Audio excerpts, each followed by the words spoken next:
जी अस्सलाम वालेकुम तमाम दोस्त, उम्मीद है सब खैरियत से होंगे और प्रॉफिट में ट्रेड कर रहे होंगे।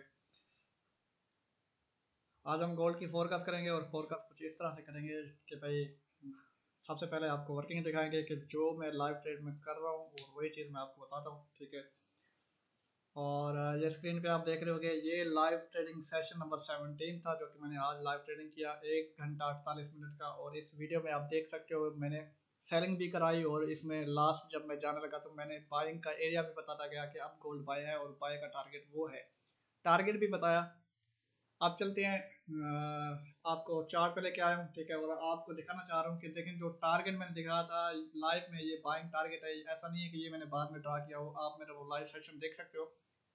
लाइव ट्रेडिंग में मैं बाय करा के गया था, ठीक है। तो अभी भी ये टारगेट हिट होने वाला है। अगर प्रीवियस आप फोरकास्ट देखो तो उसके मुताबिक मेरी ये फोरकास्ट होगी इंशाल्लाह, ठीक है। और सबसे पहले जो मेरा अपना ट्रेडिंग करने का तरीकाकार है वो ये है कि सबसे पहले डेली के टाइम फ्रेम में हमने जाना है, ठीक है। डेली के टाइम फ्रेम में जाने के बाद, क्योंकि ये कैंडल क्लोज होगी तो फिर हम देख सकते हैं कि डेली क्लोज कौन सी है और उसके बाद वीकली कौन सी है, मंथली कौन सी है। लेकिन फिलहाल हम क्या करेंगे, चार्ट को क्लियर कर लेंगे, क्लियर आर ड्राइंग कर लेंगे। आप देखें, ज़रा गौर करें।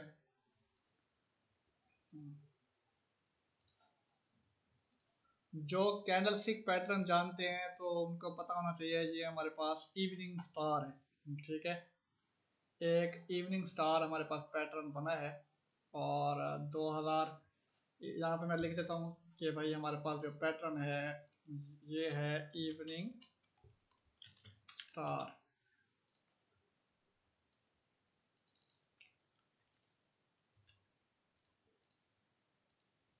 इसको नंबर 14 दे देते हैं। यार ये टेक्स्ट क्यों नहीं लिख रहा।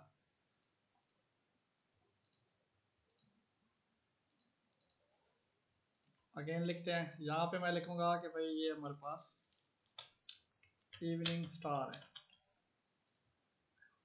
नहीं, टेक्स्ट नहीं लिख रहा, चलो खैर कोई मसला नहीं है। ये हमारे पास इवनिंग स्टार है जो कि डेली का टाइम फ्रेम है। इवनिंग स्टार में क्या होता है, आप देखते हो कि मार्केट सेल गिरती है, लेकिन सेल गिरेगी कब आपने ये देखना है। और सेल भी मैं आपको दिखाता हूँ। ये 3 कैंडल मिला के ये एक इवनिंग स्टार बनता है और ये बनता है बिल्कुल टॉप पे, ठीक है, मेजर रेजिस्टेंस पे या सप्लाई पे बनता है इवनिंग स्टार। ये एक निशानी है सेलिंग की। अब हम चलेंगे, लेकिन चलने से पहले मैं आपको बता दूँ हाई इसका कौन सा है। लास्ट हाई ये है हमारे पास, ठीक है। अब इसे हम H4 में लेके चलते हैं चार्ट को, ठीक है।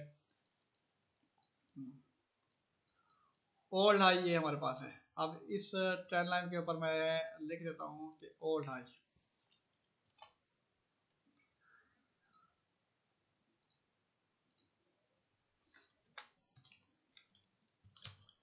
ये भाई हमारे पास हो गया ओल्ड हाई।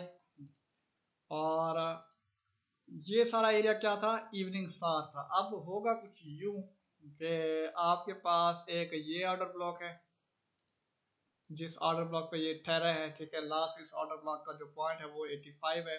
हम इस ऑर्डर ब्लॉक को थोड़ा छोटा कर लेते हैं या कंप्लीट ही कर लें, खैर ऑर्डर ब्लॉक के ऊपर ही ठहरा है। इसको मैं ओबी का नाम दे देता हूँ, ठीक है। और जहाँ से मार्केट गिरी थी वो कंप्लीट कैंडल को अगर हम कवर करें, ये कैंडल है तो ये सारा क्या है, POI है, ठीक है, पॉइंट ऑफ इंटरेस्ट है हमारे पास।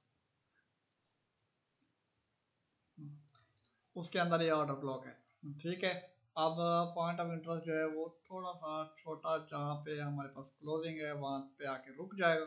ये हमारे पास पॉइंट ऑफ इंटरेस्ट है, उसके अंदर ओ भी है हमारे पास, ठीक है। होना कुछ इस तरह से चाहिए, पहले तो ये इसी पॉइंट से गिर जाए 76 नहीं 79 से, जो कि ये मार चुका है। 76 मारा इसने, लेकिन मैं कहूँगा कि इसे 79 या 80 मारना चाहिए, ठीक है। या तो ये इसी पॉइंट से गिर जाए, एक ये लेवल है सेलिंग का, ठीक है।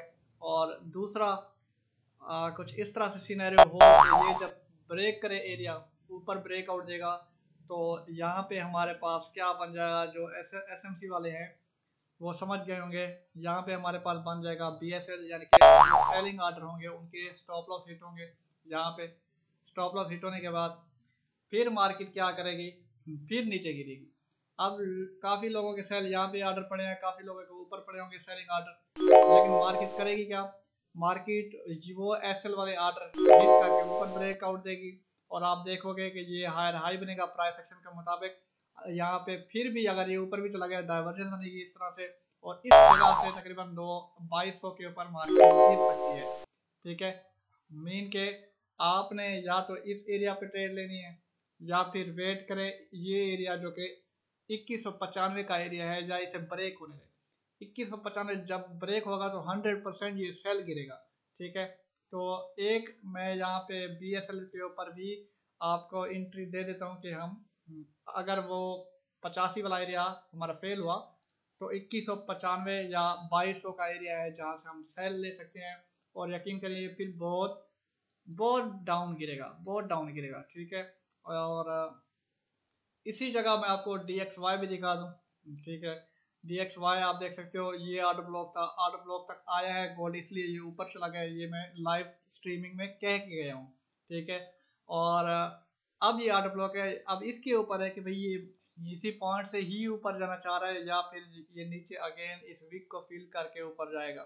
ठीक है, तो देखना अब ये, तो चांस है कि ये इसी ऑर्डर ब्लॉक से ही ऊपर जाएगा। और एक मर्तबा ये हमारे पास जो लेवल है, एक मर्तबा इस एरिया को ब्रेक कर ले।